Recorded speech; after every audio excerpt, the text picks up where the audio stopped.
Preparation na pinakamaganda is kung nagmamadali ka, pagka-harvester mo, pasok ka ng tubig na hindi masyado maraming tubig. Mayroon na mas maganda magtraktora hindi masyado maraming tubig. Yung katamtaman lang. So pagka na-rotivate mo na siya, ayusin mo ang pilapil, mga dinanan ng harvester lahat para masubmerge sa tubig yung mga tininggal. Ngayon, kung mayroon ka nakita ng mga medyo matataas na umangat na mga lupa, padaanan mo ng paddle wheel para bumaba, pumunta doon sa mas mababang lugar. So pag okay na yon, may tubig-tubig na gayon, kasarado ng mga pilapil na, may mga tubig na lahat. Kanya-kanya na ng tubig yon. Mag-spray ka na ngayon ng bioenzyme na 2 takip ng bioenzyme kada 16 liters ng knapsack sprayer.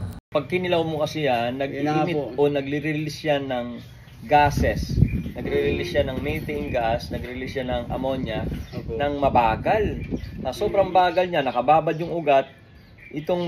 Pag binaligtad mo yung ugat, kulay brown na yung ilalim. Nagkakaroon ng lesions, nagkakaroon ng sugat. Yung sugat na yun ay lalala yun. Pagdating ng 30 days yung palay mo, magkakaroon na ng infection, kakalat yung infection, so yung magmamanifest, makikita mo sa dahon yung pagbabatik-batik paninilaw.